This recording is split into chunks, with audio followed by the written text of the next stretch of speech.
This presentation on Preludes by T.S. Eliot will focus on three major questions, and they are: number one, what are the modernist through lines in Preludes as a whole? Number two, how does this poem tell us who Eliot was and what he was trying to do? And number three, what stylistic devices does Eliot use to develop his ideas and concepts throughout this poem and others for study? The first element to talk about is the title, Preludes. Here is one dictionary definition, which shows that it is an introduction to something more important and an introductory piece of music. There's no need to regurgitate the dictionary definition of a prelude. More, it is up to you to investigate how Eliot has taken on this idea and subverted the form to have a modernist take, similar to what others were doing in this era. Ask, why was Eliot so interested in music, such that he wrote two of our poems to study based around musical forms? Also, how does this newly realised form of prelude portray concepts and ideas of the modern world? The form of prelude had already been subverted by Parisian writer Baudelaire and musical composer Debussy. Critics wrote about the subversion as an antithesis to the beauty of preludes of Chopin, and then also in Eliot's Preludes as a revelation of grim reality of city life. It epitomises the monotony and staid schedule of urban life as he narrates the drudgery of daily existence. Major stylistic devices we will focus on are those on the screen. And this will be how we will analyse what Eliot was trying to show us about this modern world. Let's start where Eliot's Preludes did in 1910. You should know by now what was heavily influencing Eliot: his studies at Harvard into the French avant-garde, the symbolist movement, music, literature from Paris. Overall, at first glance, the poem may appear to be an artist's observation of city life, without what Cavalier calls irrelevant comment. She goes on to say that the putative objectivity and detachment of the speaker are deceptive, and we can recognise the flaneur's perspective, that object categorisation of elements on the street. It is, after all, structured on a 24-hour day, capturing the cyclical monotony of beginning at 6 p.m. and ending in that same place. Smith comments on this as the drudgery and purposelessness of routine life, beginning with winter nightfall in an urban backstreet, and decay and disintegration reflect a world falling apart. Prelude 1 opens with not one but two references to musical form. The name is a musical piece, and the musicality of the world at night, a nocturne, an account of the city, threatening and sordid in its ordinariness. There is the musicality of the rain beating on the blinds and the steaming and stamping of the horse, creating a drumming sound which moves the poem along. Once again, Cavalier puts it so well that the rain appears to be an artist, creating a link between the music and poetry. The season is winter, personified as quietening down of life, but also links later to the scraps and leaves which decay and die at the corner of the street. Is this about the death of the human condition in the modern street? The time of day is the evening, the motif of the clock and season, specifically 6 o'clock, but then there is contrast from some kind of romantic opening to this banal action which follows: smells, sounds, tactile responses. The abstract and real life of perceptions are entwined in this prelude. Eliot, like many others, was fascinated in the study of dreams and the consciousness by Freud and Jung. The alliteration of the smell, the stakes and the time is continued with the smoky days, eliciting a blurred vision of the pollution of cities. The metaphorical burnt-out ends creates a duality of image between the cigarette butts littering the ground, the pollution in the city, and the brittle and fragile ending to the working day for the inhabitants of those houses. The alliteration, once again, of broken blinds portrays this fragmentation of those in the city. Those inside and outside see only elements of the bigger picture. Take note now of the objective voice, bringing us back to our focus question 3. French symbolist Jules Laforgue said that poets manufacture emotions by means of the mask. The voice is used as a means to express art through the eye persona. Using everyday language and situations, objects are used to evoke winter evening, not traditionally poetic, grimy scraps, withered leaves, broken blinds and chimney pots. In fact, the poem seems to be built up upon random objects and observations which fit into what Baudelaire says the flaneur does. He, as one who observes, collects snippets of information and reflects them back to society. The major unifying factor in the poem is the rhyme scheme. The poem has two sets of rhyming lines which seem to create parallelism, 5 to 6 and then 12 to 13. By having rhyming lines with no obvious connection, we are forced to look for one, so that cooking and burning are related, and the smells attached to them are focused on smoky days. The follow-on from these lines is all about the decay and lack of care, where there are scraps of leaves and newspapers to create a grimy and dirty image left over from carelessness of humans. Even the cab horse is lonely. Thus, according to M.H. Short, the major function the rhyme scheme is seen is one where it is helping to link what at first appear to be random observations into an area of association. For example, look for links like loneliness, where there's vacant lots, the cab horse, which also portrays the rejection of the machine's impact on living creatures as opposed to the celebration of the machine in the Victorian era. Decay, we link together burnt out ends, scraps, withered leaves, broken blinds and the chimney pots. The repetition of the same scene across any urban environment is what Eliot invites us into. This condemnation of modern urban life playing on the Victorian trope of the city. There is a perceived notion of life or a preconceived rehearsed response to it, this dull, sluggish struggle for everyday existence and a world devoid of human presence, rather the evidence of people littered about the poem. Prelude 1 can be seen as a mood poem, and this goes back to the traditional form of a prelude. It is a mood piece encapsulated in that one little bit of music. But this creates an atmosphere of decay, a lack of care and darkness, which is challenged only by the last line, set aside typographically from the rest of the poem. This last line interrupts the tenor of the foregoing description. There is the motif and alliteration of light, which has been obscured and hazy before with the smoky days, the steams and stamps. 3 words are concerned with light to reinforce the other then, lighting and lamps. Could it be an illumination? But instead we have this quasi-revelation. Is it joy, heart-lifting, visionary excitement? But we have ambiguity. Eliot poses the question. It's a contrast to the rest of the poem, and we're waiting for the last line of the couplet in what could have been a nod to the Petrarchan sonnet. Instead, we are moved to turn our eyes to the second prelude to see what will happen next. Prelude 2 is definitely a companion piece to the first. Now we find ourselves in the morning. Once again, the motif of time is continued, and here the time of day is personified. Dawn now breaks. The link between the two preludes is also foregrounded for us in the broken lines. The plosive alliteration from Prelude 1 is repeated, and the blinds that were being pulled down are now being raised in line 9 via synecdoche. We were struck in the first of the preludes by the use of the musicality of oral imagery and alliteration and repetition, and the associative elements created through the rhythm and rhyme scheme, which were fragmented and represented to us through the perspective of an objective flaneur.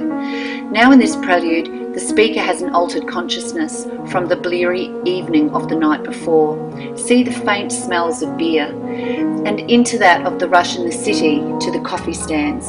This representation of the cityscape has people in it, portrayed indirectly and selectively through muddy feet and all the hands raising dingy shades. Eliot reminds us of Prufrock through the use of synecdoche to create the same objective photographic view, where the squalor of the city is even more strongly represented by someone of great sensitivity.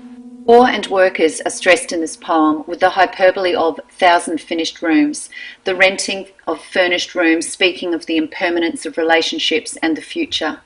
Let's go back to the second half of this prelude with the use of the word masquerade, putting on a face in public, the costume and theatrical performance of city life, the disguise of living amongst the collective. Perhaps Eliot here is asking us to see modern life as a performance, in some way false and a pretense. You can really see the same Eliot in Prufrock as in this prelude, young, questioning, wondering why life is the way it is. Links between Prelude 1 and 2 are mainly in the continuation of the motif of time, the olfactory imagery of the smells of beer, smell of steaks, synecdoche of body parts representing isolation and fragmentation of the human condition, and hyperbole The sheer numbers in terms of lonely, disenfranchised humanity now in urban centres. When we move on to Prelude 3, we are in the heart of Paris. In this prelude, the objectivity has changed somewhat, as Eliot enters the poem and seems to expose one of those 1,000 furnished rooms. It is an intimate and decadent setting. The blanket thrown back is an intimate setting and reminiscent of many of the paintings of the time. Imagine the flaneur flies into one of those 1,000 furnished rooms, through those windows with the broken blinds, to closely observe a citizen of these mean streets, the transients and solitaries with no roots, waiting for events to happen to them. The poem starts with a direct address in second person, which is ambiguously Eliot and the reader, about our spiritual, aesthetic and consciousness. What is Eliot asking us to consider? The sexual decadence of Paris, or the Christian rejection of sordid images? We, the responder, are watching from the privileged position of the artist, still the flaneur, but with some inner knowledge of the human condition. The address is made via an Aphora, which is set up through the active verbs in this theatre of movement. You tossed, you lay, you dozed. The you here appears to be a woman, and possibly a prostitute. There is an invitation from the flaneur to watch this unfolding drama of her life. Yet here we have a modern woman, frail, poor and lonely. A modernist image in the paintings, with the dreamlike movements and commentary of the 1,000 sordid images which are flickering on the ceiling, reminiscent of the burgeoning technology of cinematography, but also mirroring proof rocks wriggling on the wall, and soon to be in Prelude 4, where another soul is stretched tight across the metropolis. This soul, however, struggles to awake to yet another day after a night of disintegration and humiliation and degradation, reflecting on her place, watching the world awaken. What is the vision of the street from her perspective? The vision has changed. The street and modernity do not care for the human condition. Let's look closely at the stylistic techniques and modernity in action. The synecdoche of body parts is now a whole person, a woman and you. The parts of previous unknown bodies become this you. The significance of the person is here. Iambic tetrameter continues, and light is personified through creeping through the same shutters from Prelude 1 and 2.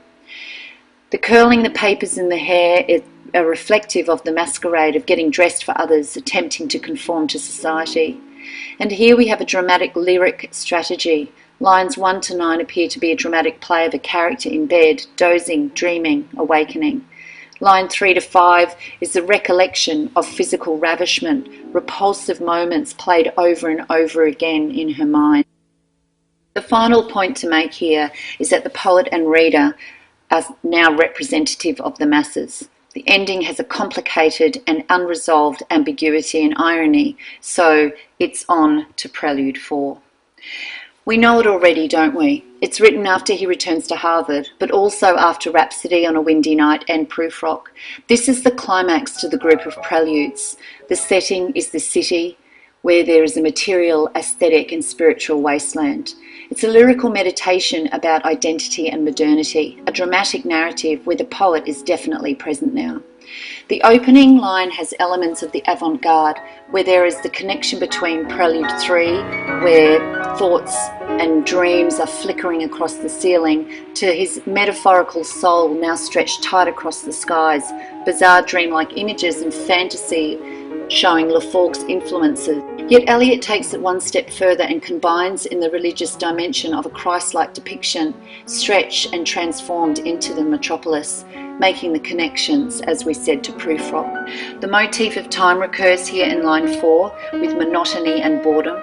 Synecdoche is back, insistent feet trampling feelings and souls of men, the short square fingers of the working classes with their pipes and newspapers from Prelude 1. There's the repetition, the certain certainties, rejecting the revolution which is occurring elsewhere, told of in newspapers, which we know will end up on the street as scraps and dirt.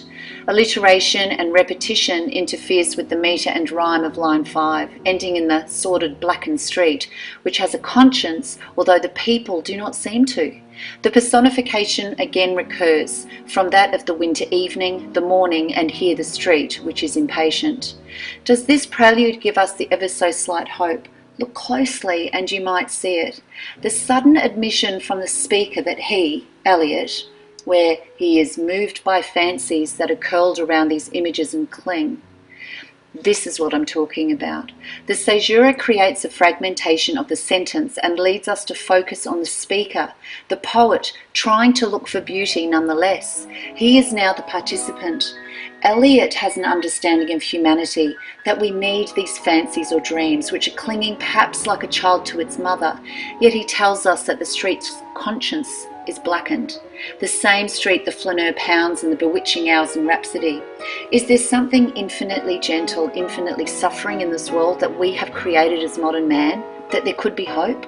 In this section, the ambiguous persona of the poet seems to take on both the view of the male and female points of view, and in these fancies has shown us his view of life for the worker with some sympathy and hope. There is some pity in the personification of the infinitely suffering thing that is the human condition. But then the last three lines are sceptical, where the responder is told to wipe your hand across your mouth. Does Eliot believe we're laughing at him? Or that it's all a joke, this vulgar gesture alluding to the beer drinking from Prelude 2? There is this sardonic smile and laughter in these lines that has the absurdity of false hope. And instead, we have a hopeless ending, Eliot admonishing us for daring to dream perhaps.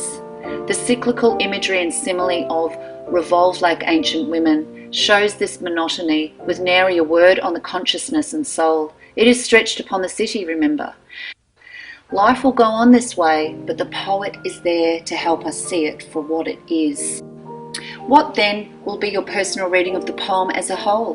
What 2 points from critical readings will resonate with you, and those which will help to further your argument and point of view of this Eliot?